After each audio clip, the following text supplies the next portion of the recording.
Come expand your spiritual journey.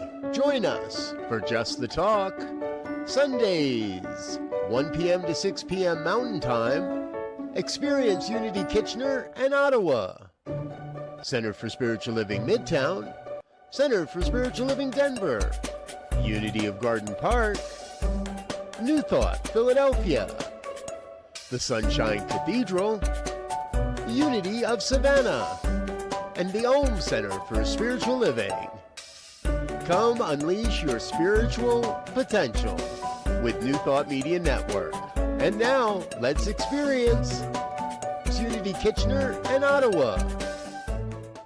So happy to be here. It's been a minute, so I'm really glad to be back.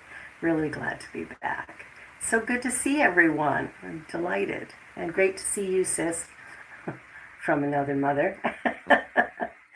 Well, the talk today is what you expect, you invite. So expectation is magnetic.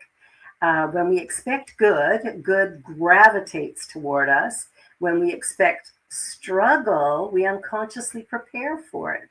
So this talk is about the art of spiritually empowered expectation.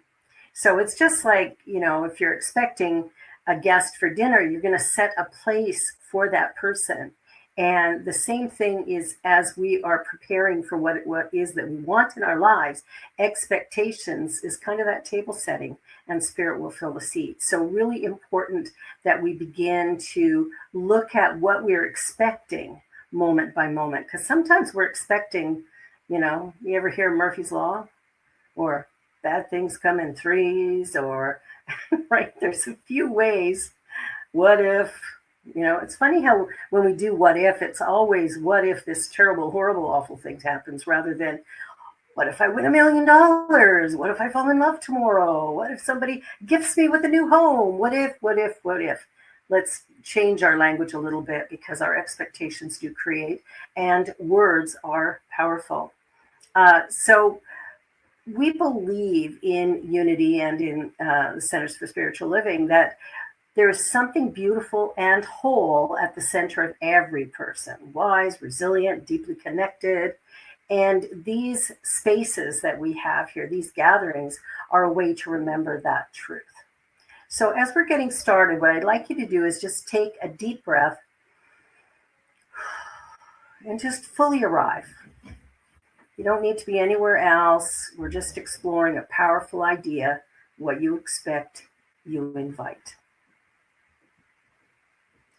So what we want to remember today is that there is one life, one intelligence, one loving presence expressing us all. And this presence is already active in every life. It knows the path forward. It knows the good that is seeking expression. And when we open our minds to possibility, we release fear-based expectation. Yes, fear-based expectation. And we welcome grace.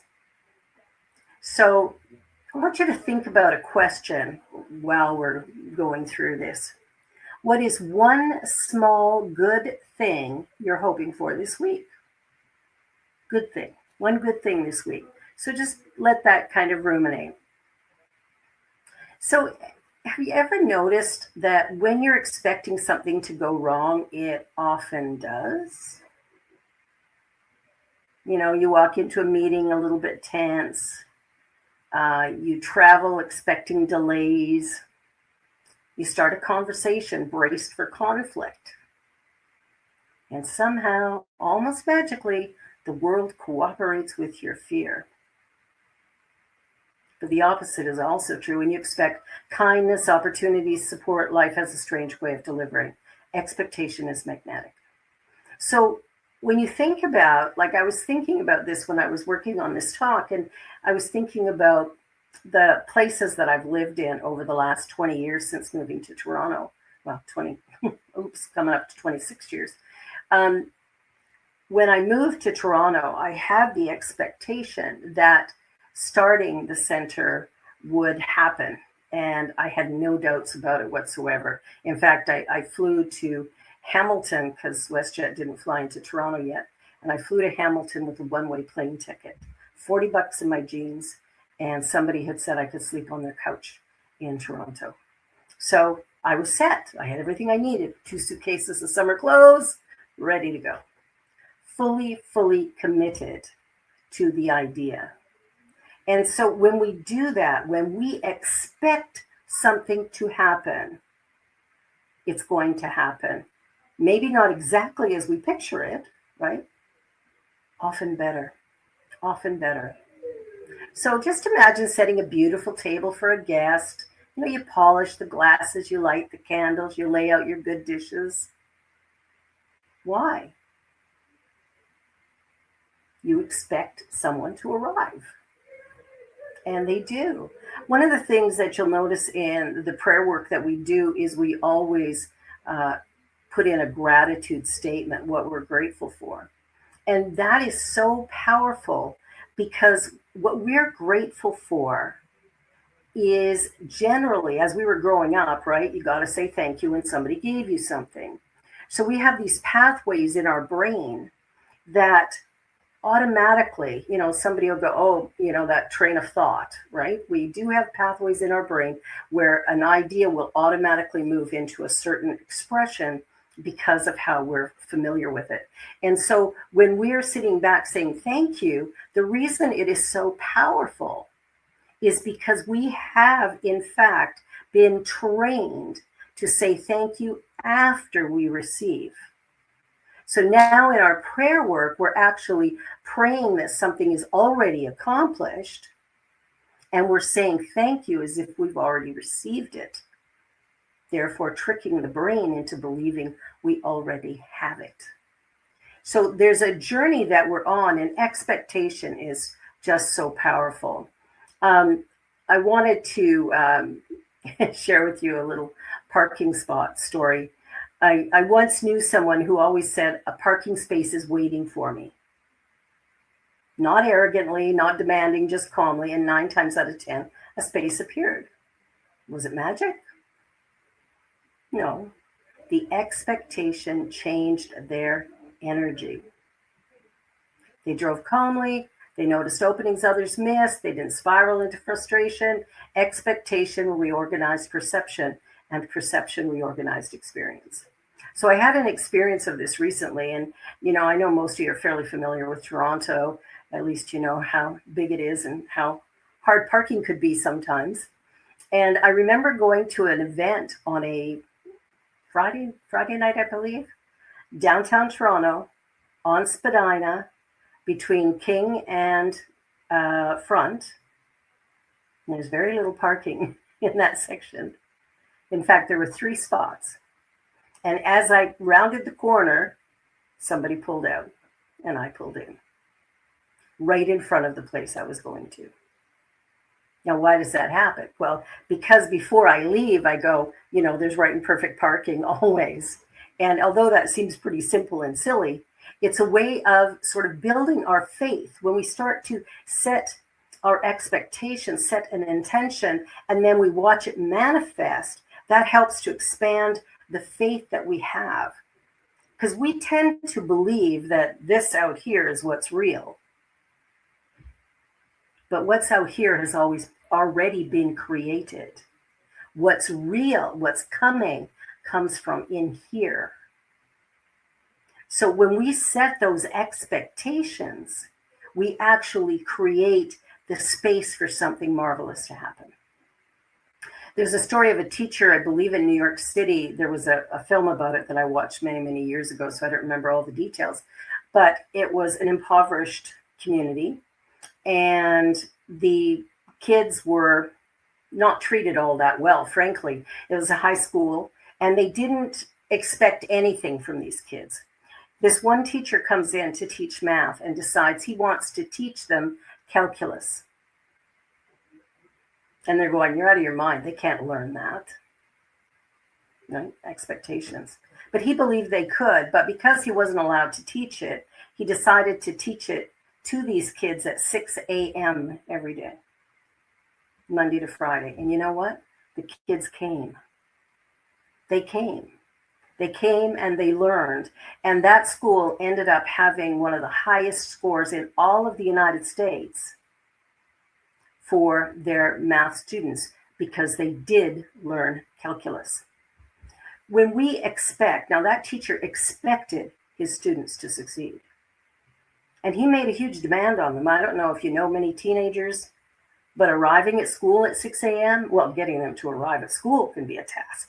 But at 6 a.m., these kids really wanted to learn. They wanted something new. I was in Kenya 2 years ago, and when I was in Kenya, there's a center there, a CSL center there, and the students go through so much to be trained, and they're trained by ministers here in North America, and there's a bit of a time lapse, which you can well imagine. So if we're teaching a class here at 7 o'clock at night, you want to know that they're taking the class in the middle of the night, probably 3 or 4 in the morning. I can't remember the total difference of time. But in that time, that's when they're doing this. And sometimes the internet just goes out. Africa has these brownouts and stuff. And somehow they keep going. And we're in the process of actually licensing a group of ministers that have been trained in the Kenya Center. The idea is when we provide the opportunity and we have an expectation that the people in our midst are brilliant and fabulous and uniquely qualified to do whatever they are here to do, we start to create an environment where they can succeed. Not because we've done it for them, but simply because we believe in them. And I mean, think about that. When somebody says to you, oh my goodness, like, that was so great. There's a nice warm feeling that comes from that. But if somebody comes to you and goes, whatever, then you start to second guess what you just did. Like, was it good enough? We need to stop all that and learn how to love ourselves and get into that place of self-love where we can begin to create something that is uniquely ours. So expectation works on 3 levels: psychological, behavioral, and spiritual. And in the psychological, you'll notice what confirms your belief. If you're going through life saying, I'm so broke, you might get to be right. In fact, you probably are right. Behavioral, you act in ways that support the outcome. So if you're always expecting someone to disappoint you, hurt you, guess what? Somehow that's going to happen. And you're going to sit back and go, see, I knew it was going to happen. I knew that was going to happen. You're right. You expected it, you invited it, and it appeared. And spiritual, you align with a field of possibility. Now, when we align with a field of possibility, we actually set up a mental equivalent where spirit can rush in and fill that form. So probably everybody here knows about Jell-O molds. You pour some Jell-O in, maybe some fruit, and you throw it in the fridge for a few hours, then you take it out and you drop it out, and it's the exact shape of the mold, and it looks beautiful, and then you can serve it. Well, a mental equivalent is that mold. So what we're doing is we're creating a mold in our consciousness of what we would like to experience. Now, sometimes the mold that we're using is life sucks and never gets any better, and why are people picking on me? And we'll get into this spiral, right? We don't want to do that. We want to begin to shift our thinking into something more positive and productive, something more in alignment with our divine nature. Because when we remember that we're created in the image and of the likeness, what does that mean? Think about that for a second. I'm created in the image and of the likeness of God. I'm created in the image and the likeness of Spirit. What does that mean? Well, it doesn't mean that the universe is 5'2" with blue hair. What it does mean is that what it is, I am. What it is, I am. What it is, you are. So each and every one of us is an aspect of that creative intelligence. And we are all unique and special, every single one of us. And because we're unique and special, we show up and we give our gift into the world, which only we have and only we can do in the way that we do it, right? We're all unique. And so if we allow ourselves to share that gift, we begin to transform everything around us. We begin to create a life that honors the very essence of who we are. So, one of the things we sometimes get, pardon me, in New Thought is that, oh, so you think I'm to blame for this? And that's not it at all. That's not it at all. Yes, we are responsible for our lives, but we have to keep in mind that we're part of the collective consciousness, right? Remember, there's only one thing going on, one creative thing. So the universe, we live, move, and have our being in it. It operates through us, and the way we direct it is with our thinking. So what am I thinking about moment to moment? What am I thinking about day to day? Am I thinking about how my sister said something to me when I was 12 and I still feel bad about it? I still feel like she was being mean to me? Or have I forgiven it? See, we sometimes forget that these thoughts that are running around in our mind are actually creating. See, we don't have to just speak it. We just have to think it. We just have to believe it. And if we believe that we're not enough, life will show up as us not being enough. But if we turn that around and we go, wait a minute, I'm created in the image and in the likeness of the Creator. What am I going to do with that? I'm not subject to chance. I'm subject to choice. What are my choices? See, life is complex and systems exist and chance exists, but within any circumstance, expectation shapes our experience. It's not control, it's orientation. So imagine that two people go into a job interview. Same interview, the candidates have the exact same resumes, basically. One walks in going, I hope they don't see my weaknesses. The other one thinks, I can't wait to show them what I bring. Same skills, same resume, different expectation. Guess who gets hired? Yeah, I can't wait to show them what I bring. That's the difference, is that mental attitude. So the turning point is to recognize that we're spiritually empowered. We're spiritually empowered. And our expectation is not wishful thinking. It's quiet confidence that life is not against you. It is for you. It says good can happen to me. Support can appear. Guidance is available. Love is present. Even when I don't see it yet, it's still there. So we don't have to demand miracles. Just stop reserving space for disaster. How many of you save money for a rainy day? What if you saved money instead for a glorious vacation to the Bahamas or a trip overseas, a weekend in Paris? You know, what if we saved our money for joyful, beautiful things, a lovely outfit for our child's wedding, or, you know, see, we can do that. There's nothing wrong with saving. It's just, what are you saving for? Are you saving for a problem? Or are you saving for something fantastic? We don't have to demand miracles. We just have to stop reserving space for disasters. So this week, what I'd like you to do, I like giving homework, is just to ask yourself every day, maybe even a few times a day, what am I expecting right now? What am I expecting right now? Am I braced or open? Defensive or receptive? Fearful or curious? Because even if we shift from this will be awful to this might go well, that still changes everything. That changes everything. Each and every one of us can deal with our expectations. And expectation is not about controlling outcomes. It's about choosing which possibility you make room for.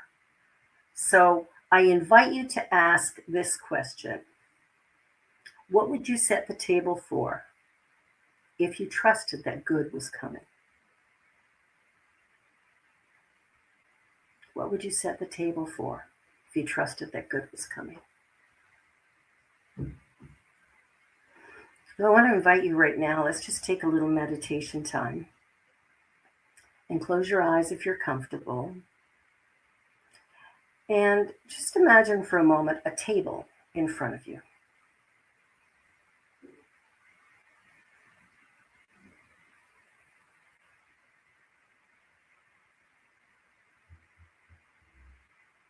What are you setting it for?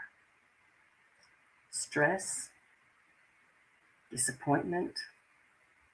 Conflict? Now gently clear all that away. Imagine yourself just clearing the table. And now lay down peace.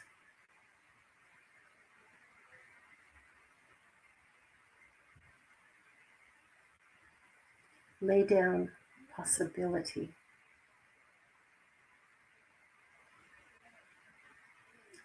Lay down support.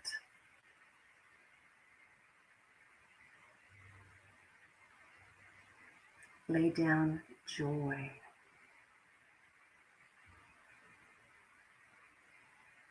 And as you do this, notice the seat filling with something beautiful.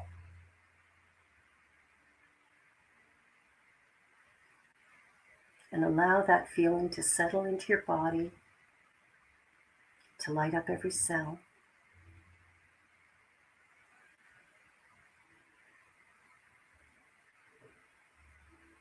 To enliven and invigorate your physicality.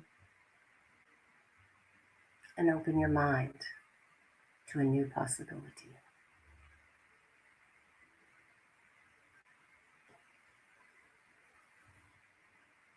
Good is not scarce. Guidance is not distant. Love is not withheld. We open the door, we set the table, and welcome what is ready to arrive. And taking a deep breath in, and opening your eyes as you feel comfortable. And so it is.